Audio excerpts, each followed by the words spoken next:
Congress in the 1st Congressional District and was unable to be here this evening. Mac has never run for public office before. He's not a politician. He graduated from West Point and served in the military on active duty for 23 years. He never really ever dreamed of running for public office, but after seeing the things that are going on in Washington, he felt very compelled to say enough's enough, and it's time for a change. And I think that combined with a son in Afghanistan who's been there about 6 weeks now, and a daughter who will be going shortly after that, he just really, like I said, he felt compelled to get involved. We need to bring jobs to West Virginia. We need to, as the saying, oppose cap and trade, which is really an attack on our coal industry in the state, and bring around values and things that we all, as politically correct as Christians. That's politically correct. For us, it is. Again, just felt like now is the time of the change. This is a calling for Mac to serve his country again, maybe not in uniform, but in a more civilian capacity. So just thank you for this opportunity to say hello to you all and introduce myself, and God bless you. And thank you too for all the work that you're doing in this organization. We need more Tea groups, Tea Party groups in this state. So thank you, and have a nice evening.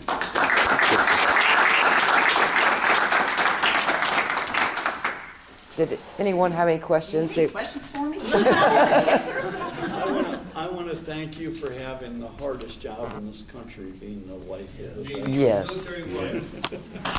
Yes. Thank you for that.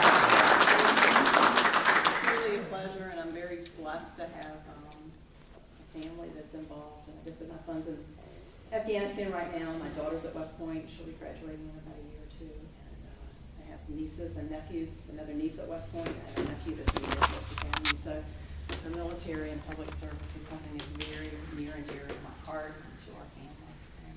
And public office is just another way for us to serve. Thank you. Thank you.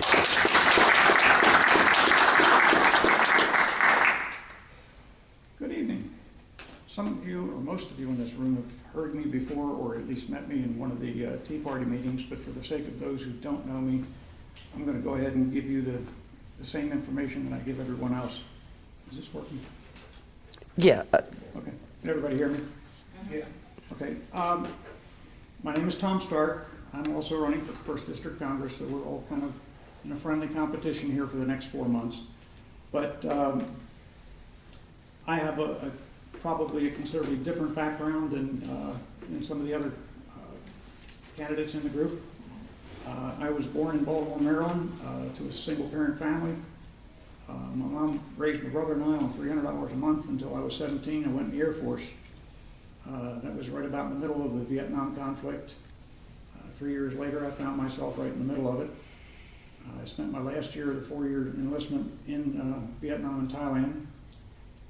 I came back and went immediately into the printing industry. I did some time in sales management in the printing industry, moved on to another 25 years in various different management positions with a variety of companies, ranging from security services to real estate, a number of different areas. In roughly 1981, I started my service in the public sector. I did 15 years with the Orange County government in Florida, and it was quite an experience from the standpoint that I got 15 years of exposure to how politicians shouldn't be doing their job. The only good thing I can say about Florida was the fact that they, a number of years before I got involved in government, they passed an amendment to their constitution that required what they called government in the sunshine.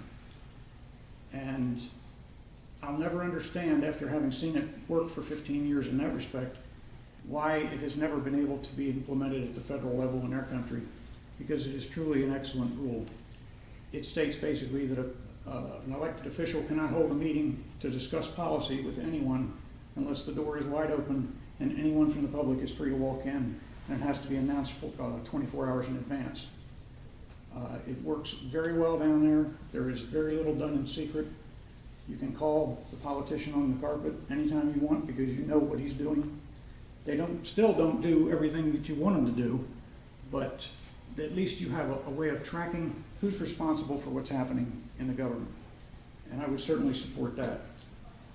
But during those 15 years, I spent 10 of them as the Director of Security for the Orange County Convention Center and supervised a staff of roughly 350 part-time and 28 full-time employees responsible for a 2 million square foot facility, all the physical security and all the staffing for the conventions that came into the building.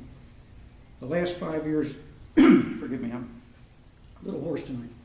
The last 5 years I spent working directly with the Board of County Commissioners, attending all of their meetings, recording and monitoring all of their minutes, and cataloging into a database system the entire records of about 150 years of county history. And really enjoyed that, and that's where I really got firsthand to sit there every day and watch the mechanics of government and see how it actually comes about and how laws are created and formulated. So it was quite an experience for me. But after 15 years of it, I had reached the point where I needed a break.